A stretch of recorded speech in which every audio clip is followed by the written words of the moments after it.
here with you to make your concepts of physics more clearer than before. Friends, if you know anyone who wants to learn physics, who loves physics, and if anyone of your friends or relatives are in 9th, 10th or 11th or 12th standard of NCERT, then please share the link with them so that they will be benefited also. Friends, don't forget to comment in my videos so that by reading your comments I can improvise my videos also, and it will be an encouragement for me also. So friends, without wasting time, let's start today's class, which is meant for 11th standard physics chapter 1, that is units and measurement part 2. In our last class, we had discussed about what is physics, why we need physics, what are the physical quantities. So in today's class, we will learn types of physical quantities, units, why we need units. So physical quantities are nothing but those quantities which can be measured. And these physical quantities are divided into two types. One is base quantity, which is the fundamental quantity, and other is derived quantity. So these base quantities can be used to form derived quantities. So how many numbers of base quantities are there? There are 7 numbers of base quantities. And these base quantities are well known to us, but we didn't know that these are base quantities. Just now we are recognizing that these are the base quantities. By using them, we can derive so many quantities in physics. So what are those base quantities? First one is length. It is very common. And second is mass. Mass is also very common. Third, time, the most popular quantity. Fourth is electric current. Fifth is thermodynamic temperature. We say normally is temperature, our body's temperature, temperature of any metal or temperature of water. We in our day-to-day life we use it also. Amount of substance is what you must have studied in your chemistry. Amount of substance is the measure of the number of elementary entities present in a substance. Elementary entities means molecules or atoms or ions. These are the elementary entities. Elementary entities are those entities which are the smallest entity of a substance possessing all the characteristics of that substance. Okay. So last is luminous intensity. Luminous intensity, you can guess, it is related to light. It is the measure of power emitted from a source of light in a particular direction. So if there is a light source and light is emitting from it, and you want to measure in how much power light is coming from this light source, then you will use the luminous intensity. What is the intensity of light, you usually ask, and that is the luminous intensity. So these 7 quantities are known as base quantities.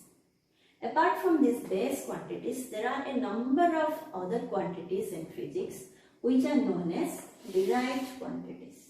So as I have told you earlier also, derived quantities can be derived from base quantity. For example, we are taking area. Area of a square, suppose we are taking area of a square. So area of a square is what? Length into length. So length is what? Length is base quantity. So area, the derived quantity has been expressed in terms of product of one base quantity. Also, suppose we are taking volume. Volume is also length cube. It is also expressed as a base quantity's power. Volume is a derived quantity, but it can be expressed in terms of the base quantity. Also we can take velocity. Velocity is nothing but distance upon time, as you know. Distance is nothing but length upon time. So velocity is a derived quantity which has used two base quantities, length and time. Similarly, we can derive all the derived quantities using the base quantities. So this is what is base quantity and what is derived quantity. Next, we will see, apart from base quantity and derived quantity, physicists thought that to measure the angles while we are dealing with geometrical shapes, while we are dealing with circle or sphere, then we have to measure the angles. How to measure those angles with these base quantities? We cannot measure those angles by using these base quantities. So they mentioned two supplementary quantities, and those two supplementary quantities are known as plane angle and solid angle. We will discuss it elaborately. So what are the supplementary quantities we discussed? Plane angle and solid angle. As I told you, these two angles are related to circle and sphere. So how we can get this plane angle? Plane angle nothing but the angle traced by a portion of the circle at its center. In our day-to-day life, we can take an example. Suppose you are going in a car and it is raining. So your car's wiper goes like this, isn't it? So the starting point of the wiper, while coming from this point to this point, it makes an angle, and that angle is made on a plane. What is that plane? Your car's front glass. On that plane, the wiper is making an angle, and that angle is the plane angle. When you are thinking of an angle, automatically an arc is traced, and that arc must be a portion of a bigger sphere. So if we represent it as a sphere, so if O is the origin, then plane angle is nothing but the angle traced by this arc at its origin, and this angle can be derived by the arc length L divided by the radius of the circle. Okay, so plane angle is nothing but theta equal to L by R, where L is the arc length of the circle. So plane angle is in 2D. When we are thinking of a plane angle, we are dealing with 2D things. Okay. Similarly, for solid angle. Solid angle is a three-dimensional concept. You have to think a little. For example, suppose you are inside a tomb. Okay, you have gone to visit a tomb of some famous person, and you are inside that tomb, and you are looking at the tomb like this, and you are thinking how big the area of this tomb may be. You are rotating your hand like this. Okay, so your elbow is here and you are making a circle with your finger to think how much big this tomb may be. So while you are rotating your hand, at this point an angle is traced, and it is in three-dimensional. Think, it is maybe in a conical shape, and the angle is at the tip of the cone. Similarly, suppose this is a sphere. Just imagine it in a 3 dimension. My pictures are not good. I am not good at drawing. So you have to imagine that it is a sphere, and I am taking some portion on that sphere. this area on the sphere. Suppose you are taking a ball and you are considering some portion in that ball surface, and you have to imagine what that area must be tracing, what angle must be tracing at the center of that sphere. So here also, see, suppose this is small a, B, C, D. This is the area on that sphere. What this area A, B, C, D must be tracing, what angle this area A, B, C, D must be tracing at the origin of the sphere O. So this area A, B, C, D is suppose tracing an angle omega. This symbol is omega. To determine the angle omega, we have to measure this area ABCD divided by r square, where r is the radius of this sphere. So this quantity is the solid angle. So solid angle is the angle traced at the center of the sphere due to an area upon that sphere. So solid angle is a three-dimensional concept, while plane angle is a two-dimensional concept. So these two supplementary quantities are also needed for physics, and for physical measurements also we need this plane angle and solid angle. So physicists decided to mention two supplementary quantities so that we can deal with the geometrical concepts, geometrical problems. So these two angles are mentioned also in our base quantities, but these are mentioned as supplementary quantities. Okay. So after discussing base quantities, derived quantities and supplementary quantities, now we will discuss about units. Why we need units? In physics, every quantity, whatever quantities we discussed now, base quantity or derived quantity or supplementary quantity, all the quantities has to be measured. For measuring a thing or a quantity, we need some units. For example, you are going to market for buying some vegetables. So what will you do? You will go to the shopkeeper and you will ask him, give me 5 kilos of potato. Or you have gone to a flower shop. You will say, give me 1 meter of flower garland. Or if you have gone to a cloth shop, then you will tell him, give me 6 meter of white cloth. So what are these? 1 kilo or 5 kilo, 1 meter, 6 meter.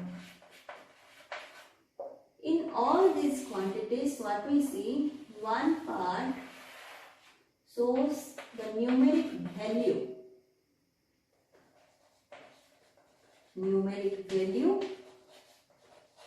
And this kilo or meter, like this, all other things, quantities are there, and these are called units. Kilo, meter, these are called units. So to specify any quantity, we need two parts, one numeric part and one unit. Otherwise, we cannot specify a quantity properly. So after understanding, we need units because we need to specify the physical quantities in a proper manner. We should discuss how and why the basic system of unit that is used nowadays was discovered.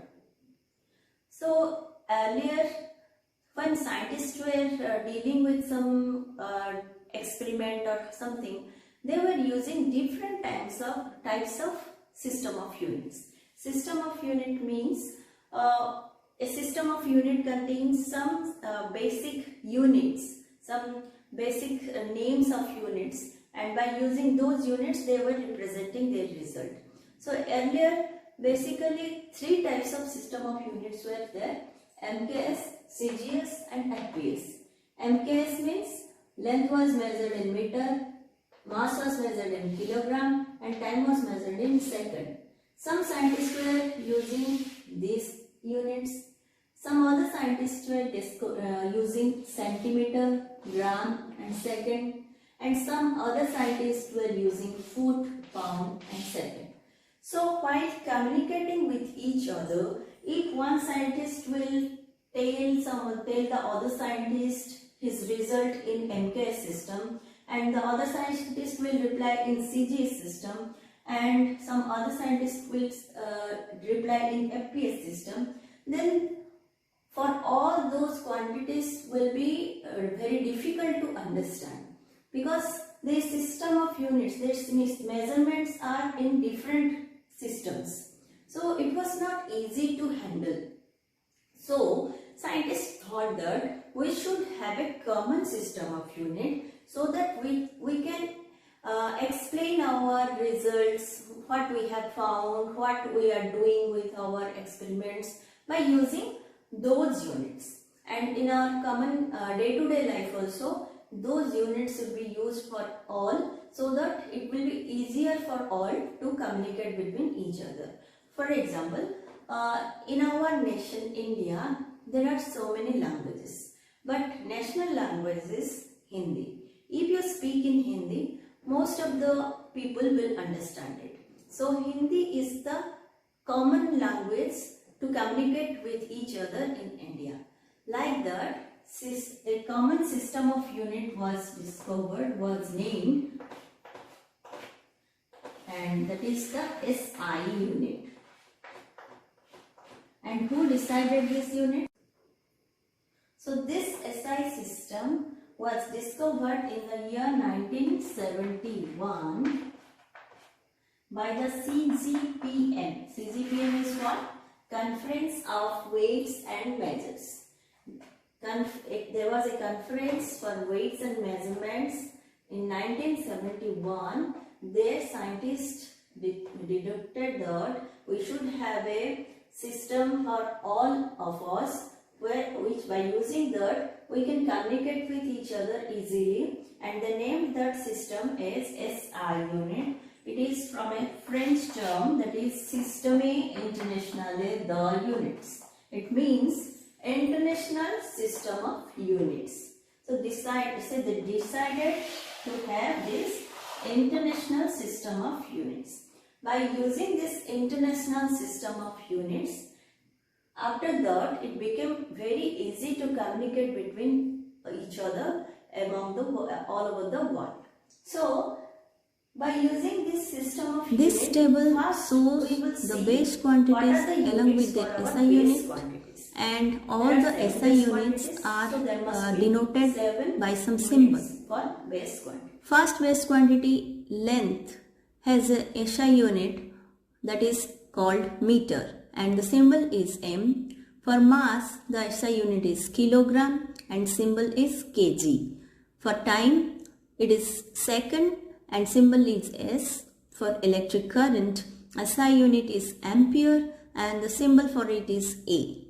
For temperature, the SI unit is Kelvin and symbol is K. And for amount of substance, the SI unit is mole and symbol is also mole, just a difference in spelling. The SI unit is MOLE, symbol is MOL. And for luminous intensity, SI unit is candela and symbol is CD. So you can remember this table easily, and from this table most of the units you are already using in your science subjects or in your mathematics subjects. So these are not that much difficult to remember. You can easily remember them. So those units which are given to base quantities are known as base units. Similarly, for derived quantities, those units are used which are known as derived units. As you know, derived quantities are the quantities which are formed from the base quantities. So derived units also can be derived from base units. For example, in this table you can see area is a derived quantity and it has the unit name in square meter, and this square meter is nothing but meter into meter, and its symbol is small m square. Similarly, for volume, the name of SI unit is cubic meter, symbol is mq. For angular velocity, it is radian per second, and the symbol is radian per second. Rad, R-A-D, rad denotes means radian per second. And for acceleration, you can get also meter per second square. Like this, for derived quantities, you can also use the quantities of base quantities, and you can get the units for derived quantities. There are some special names of SI unit for some derived quantities. As shown in the table, those physical quantities which have special names of SI units are the derived quantities such as frequency. Frequency is a derived quantity whose SI unit's name is Hertz and symbol is Hz. You can express it in terms of base unit as second inverse, that is S inverse. Similarly, for force, the unit name is Newton and symbol is N, and you can express it in terms of base unit, that is kg meter upon second square or kg meter upon second square, both the same, but just in the first you have mentioned the second in powers of -2, and in second expression you have mentioned the second by dividing it with kg meter. So third is pressure or stress. Its unit is Pascal and symbol is PA. Also, it can be expressed in terms of other units such as Newton per meter square, or in terms of base units it can be expressed as kg per meter per second square or kg per second square into meter. Energy, work, quantity of feet, all of these physical quantities can be expressed in a special SI unit known as joule and symbol is J. Also, they can be expressed in terms of Newton per Newton meter, and in terms of base quantities they can also be expressed as kg meter square per second square. Like this, there are a number of physical quantities who have special name of their SI units, and also they can be expressed in terms of base units.